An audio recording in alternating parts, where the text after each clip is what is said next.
Once again, as always, I am thankful to be here, and I'm thankful to see everybody.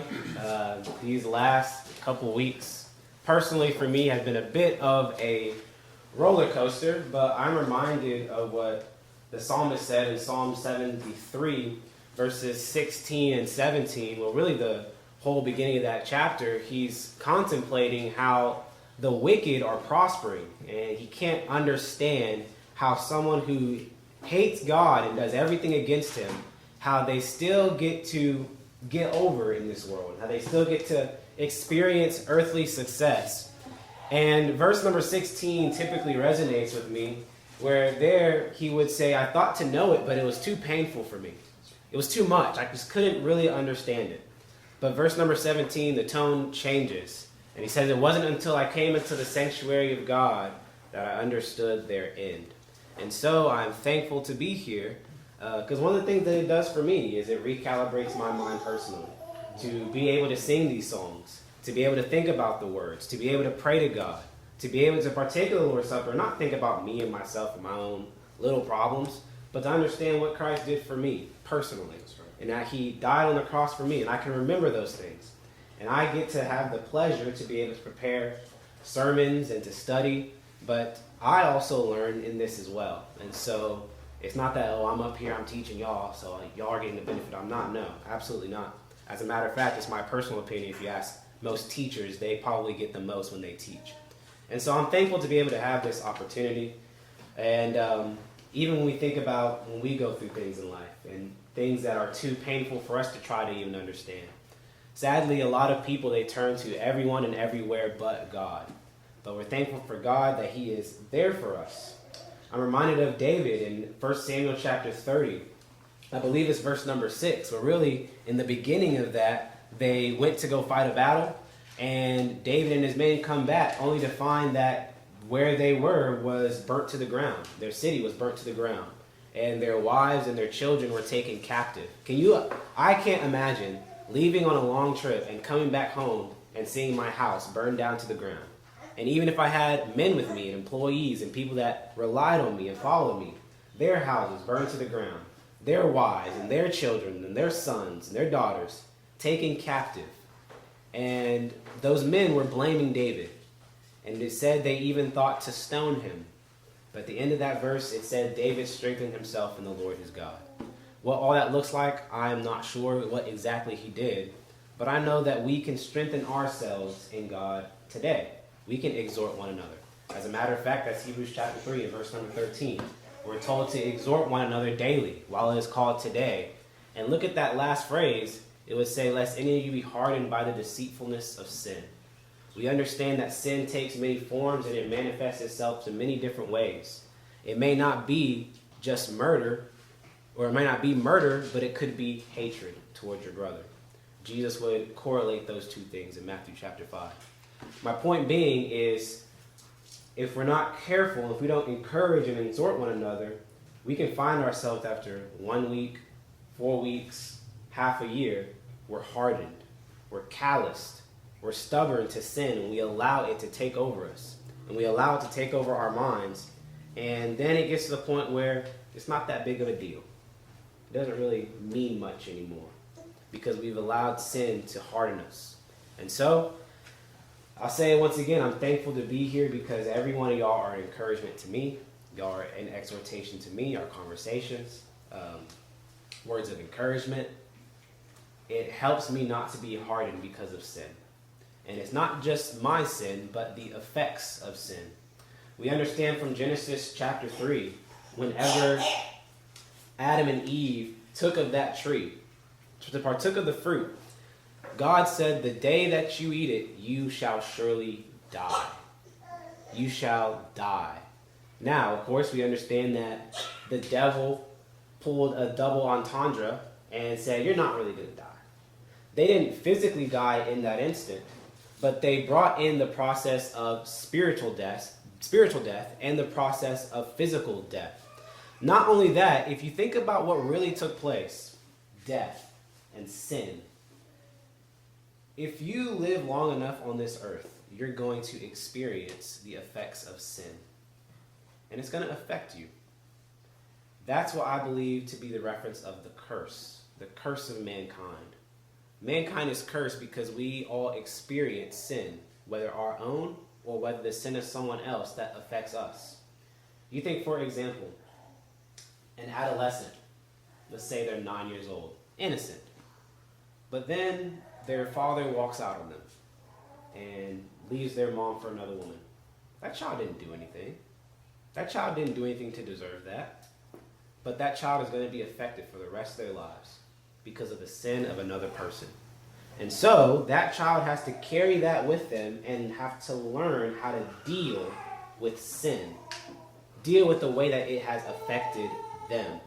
And so when we think about exhorting one another and the role that the church plays and the role that Christ plays, we ought to be there to help one another through the effects of sin, whether our own or whether someone else's. And so that is our responsibility to one another. Let's look further in this.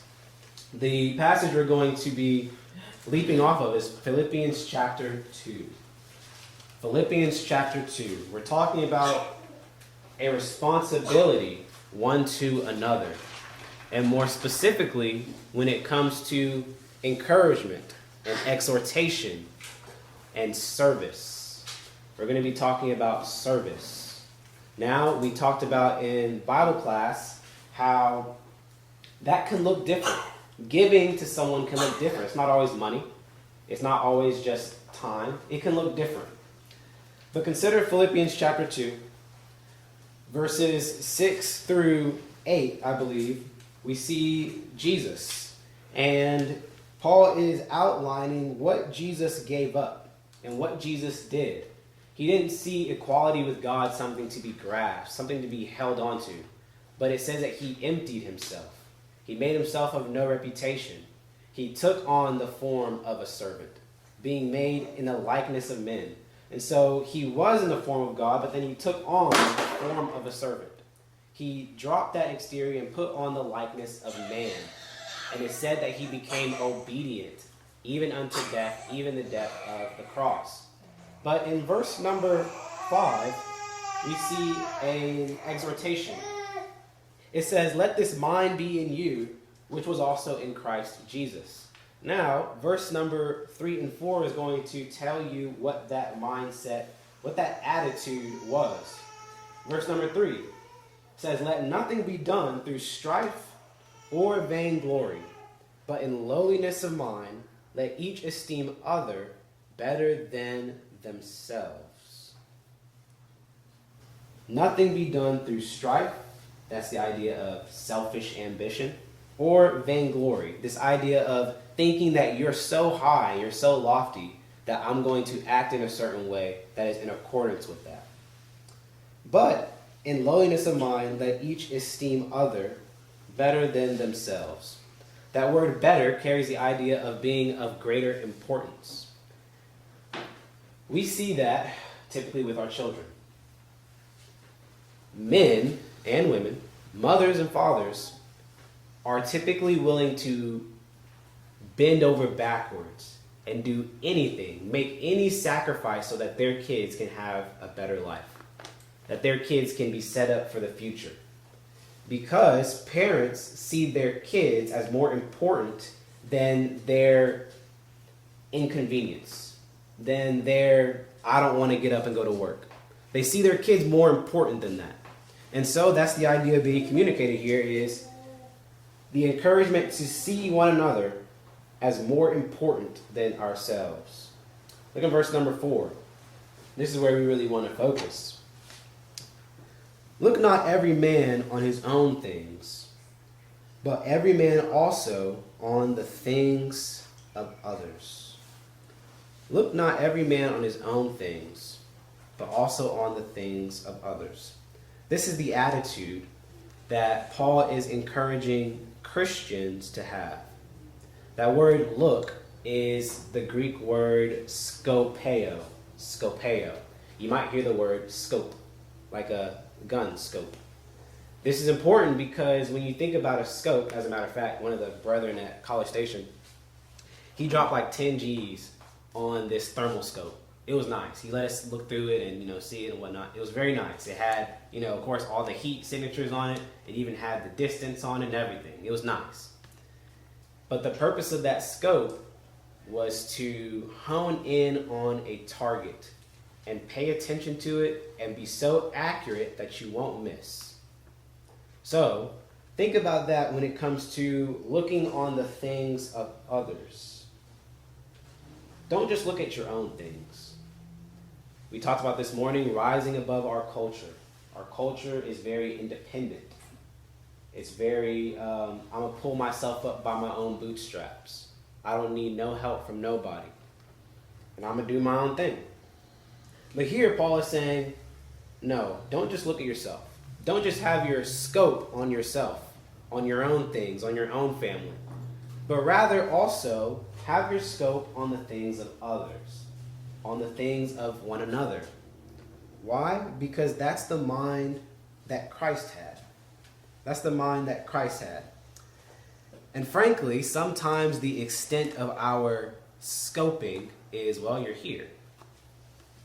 Well, you're here on Sundays, you're here on Wednesdays, so you must be good. I see you're not looking too bad, all right? Michael, you have a nice little haircut, all right, he must be doing pretty good. That's not always the case. As a matter of fact, I personally think that Christians are some of the best fakers sometimes. We come in, we put on our Sunday best, and we put on our smile. We do it for an hour or two, maybe 3. We go back out, and we face the problems by ourselves. Look not on our own things, but also on the things of others. What is that going to take? It's going to take some inquisition. Because sometimes we don't say what we need. We don't communicate everything that we're going through. As a matter of fact, there was this meme on Instagram. It was like whenever you see your coworker eating beans and rice for 3 days, and he's like, "You need some money," and he's like, "It's real, Maybe he's just meal prepping, whatever. But you can identify typically if you're paying attention when someone has a need, you should address it. As a matter of fact, there was a lady I was talking to, and I was like, "Oh, how are you doing?" And she did this. We're doing okay. That immediately told me, you're not doing okay. And I knew some things about her situation, and I was pretty spot on. My point in saying that is, we have to be inquisitive. We have to be intimate. We have to be willing to let our guard down, to humble ourselves, and to be willing to let people help us. It says, don't just look on your own things, look on the things of others. That means that somebody has to be the recipient. As a matter of fact, it would say that it is more blessed to give than to receive. That means somebody has to be the receiver. Somebody has to be the giver, but somebody has to be willing to be the recipient. And so, if we are willing to do this because we see other people as more important. Jesus saw mankind as more important than his suffering. As a matter of fact, Hebrews would say that the joy that set before him, he endured the cross. He despised the shame. Now he's sitting down at the right hand of God. So, let's think about this from more practical perspective with what Jesus did. We see an example of this in Philippians chapter 2, but also let's look over at Matthew chapter 20. Matthew chapter 20. The one thing about Christ, and really if you learn about the character of God, one thing about God is he's not going to ask us to do something that he has not done or he is not willing to do. So, whenever we talk about looking on the things of others and being willing to serve, Matthew chapter 20, starting in verse number 25. Well, here in this context, we see the sons of Zebedee's mom getting them into some trouble. Now, my mom's here.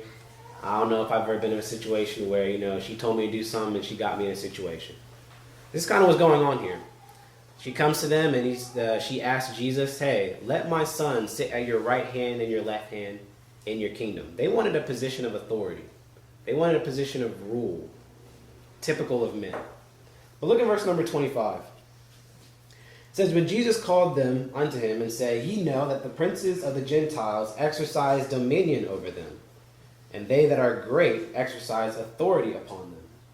But it shall not be so among you, but whoever shall be great among you, let him be your boss." Is that what it says? Whosoever shall be great among you, let him be your CEO. Let him be the top guy. Let him be your minister. Let him be your servant. That's the idea.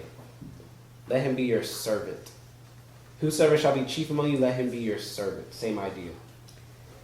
Watch this, verse number 28. "Even as the Son of Man came not to be ministered unto, but to minister." So, whenever Jesus is telling them, look, if you want to be great, serve. Jesus came down, he gave up being equal with God, not so that people can serve him as a king, even though he was, and even though he deserved it, but he would serve them, and he would minister unto them. Now, if you look at this word minister, it has the idea of being an attendant to, someone who runs errands, typically. Someone who is there essentially at your beck and call. The idea of a waiter at a restaurant. Now, let me go on a little side point. Tipping has gotten out of control. We know it. It's gotten out of control. Now, I saw this quote. I think it's a great solution. They said, if we're both standing, I'm not tipping. I think that's a great rule of thumb. If we're both standing, I'm not tipping. Whereas if you're sitting down and someone is going and getting your drink, they're going and getting your food, they're going and say, hey, do you need anything else? Hey, we need high chairs. Hey, can you get a high chair? Can you get a silverware? You're going and doing that. That's the idea of a waiter, a servant, an attendant to.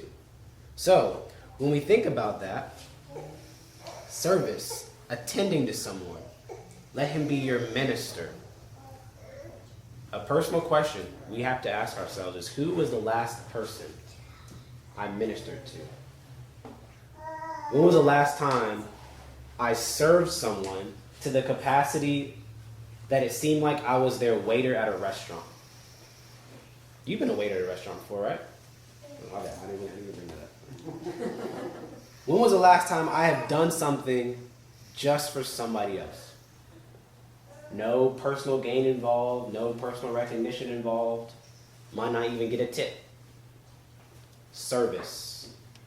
Jesus said in Matthew chapter 20, if you're wanting to be great, be a servant. Be someone who is willing to go and do things for somebody else. Now, another example of Jesus doing this, that we're not going to go to, is John chapter 13. John chapter 13, we see Jesus washing his own disciples' feet.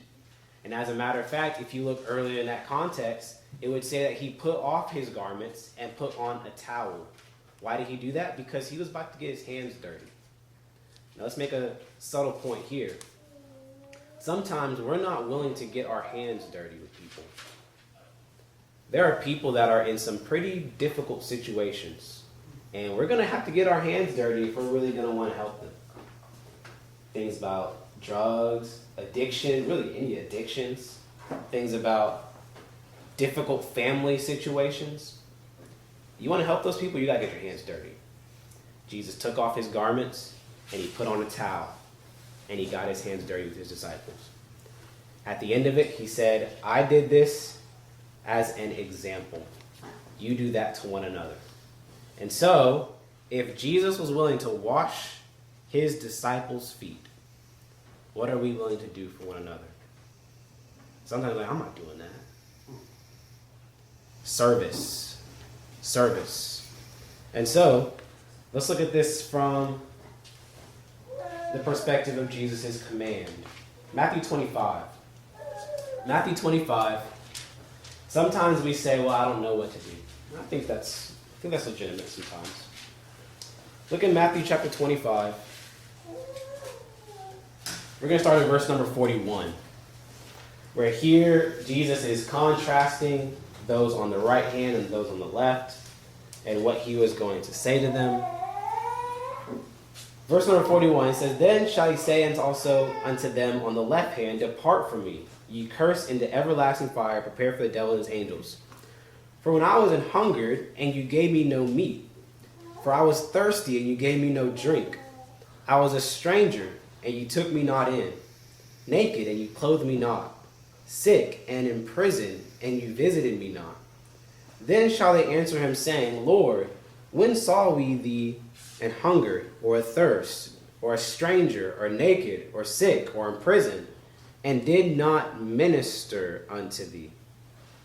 Then shall he answer them, saying, Verily I say unto thee, inasmuch as ye did it not unto one of the least of these, ye did it not unto me.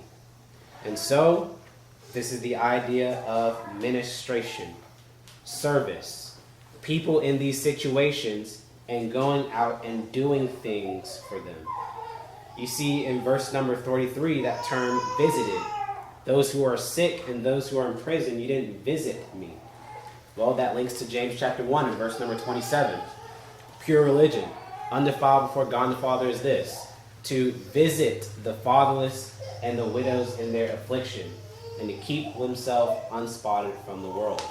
That word visited is not just saying, hey, how you doing? No, it's going there and saying, what can I do for you? How can I help you? And sometimes you might not even have to ask. You probably should just go out and just do it. You see a need, just go out there and take care of it. What can I do for you to help you? Physically sick, mentally sick, spiritually sick, sickness in general. What can I do that I can be of service to you?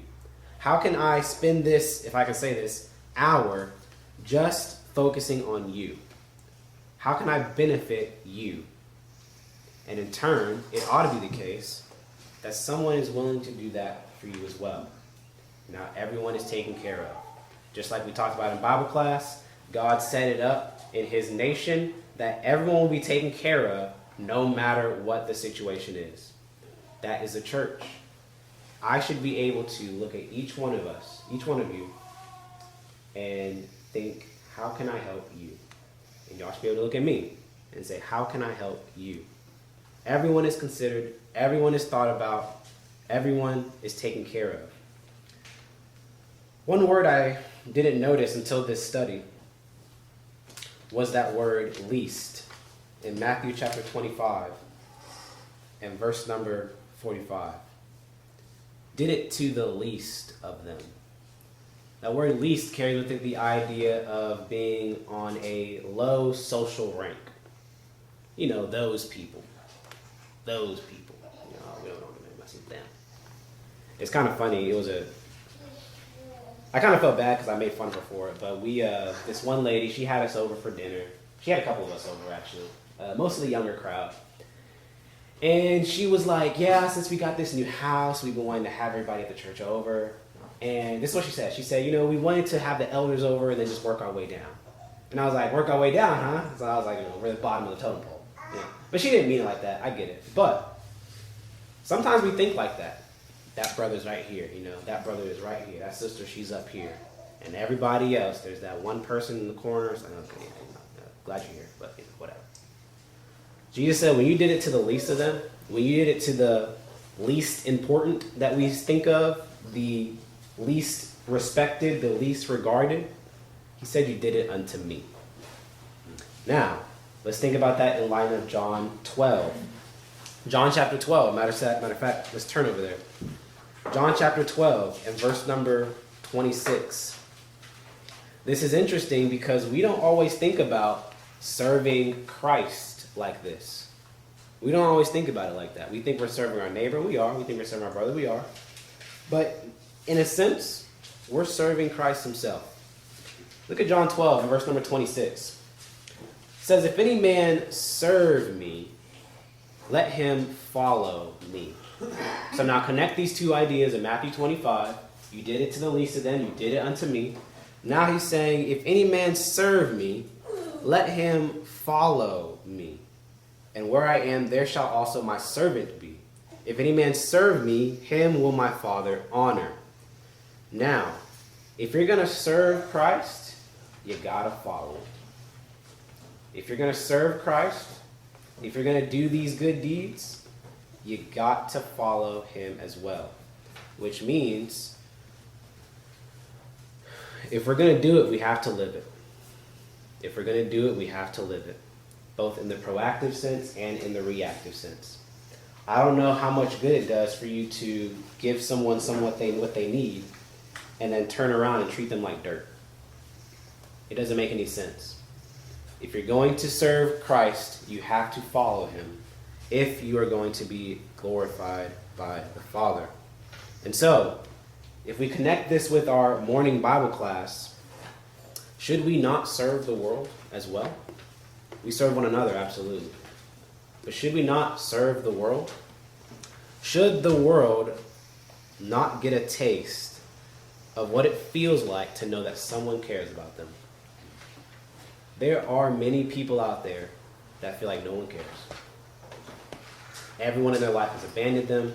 They've been given a rough set of cards. They just think nobody cares. But can you imagine if you took an hour of your time, someone in the world, and say, I'm devoting this to you. To you. I'm asking you about your life, asking you about your goals, asking you about your family. What do you need? What do you want? What do you want out of life? Where's your mind at right now? What are you currently going through right now? All those things. Just so that someone can know someone cares. That's our way to serve the world. That's the idea of loving your neighbor as yourself. Jesus' parable with the Good Samaritan. Showing mercy on people. Being there for people. Ministering to them. Serving them. And so, we come to 1 Peter chapter 4 and verse number 11. Where here we typically use this passage for preaching. I think rightfully so. That's the first clause. If any man speak, let him speak as the oracles of God. But look at that next clause. If any man minister, if anyone's going to minister, let him do it with the ability that God gives. Why is this important? If you look at verse number 10, it's talking about each person has a different kind of a measure of spirit. Excuse me. As you've been given, so give. So be a steward. So minister. Which demonstrates to us that you might not have $5,000 to give to somebody. But you could have 5 minutes. Each of us has different abilities, different skills, different talents, if I can say that. Use it. And do what you can with it. Because God supplies it for all of us anyways. Do it out of the ability that God gave you. Hebrews chapter 6 and verse number 10, as we come to a conclusion. God is not unrighteous to forget your labor of love. And at the end of that, it says the ministering that you minister to the saints and do minister. Whenever we perform acts of ministry and thoughts of ministry, serving one another, God is not going to forget it. As a matter of fact, if you think about what Jesus said, don't lay yourself treasure in heaven, or don't lay yourself treasure on earth, but rather lay your treasure in heaven. Because where your treasure is, that is where your heart is going to be also. I personally believe a lot of people give up on the church and on God and his people because they don't have much invested. They don't have any skin in the game. I didn't do nothing. Walked in, I walked out. But whenever you actually invest in people and you put some time into people, you put some money into people, and you put some thought and some effort into it, you're not just going to walk out on them. You're not just going to leave. You're going to be there through thick and thin because you're invested. And so, invest in one another. Invest in each other. Invest in relationships. Invest in those in the world as well. Because the return, hopefully, if not a saved soul, someone that at least knows God is good. They at least know that God is good. And so I purposely didn't finish Matthew 20, verse number 28, that last clause. Talks about how he didn't come to minister, be ministered unto, but to minister, and to give his life a ransom for many. Christ came and he gave his life for us. Romans would say that while we were enemies, we were sinners, Christ died. it can be a little bit easier for us to do things for one another because we're brothers and sisters in Christ, you know? Yeah, we have a camaraderie. But on the contrary, Christ died for those who could care less about him.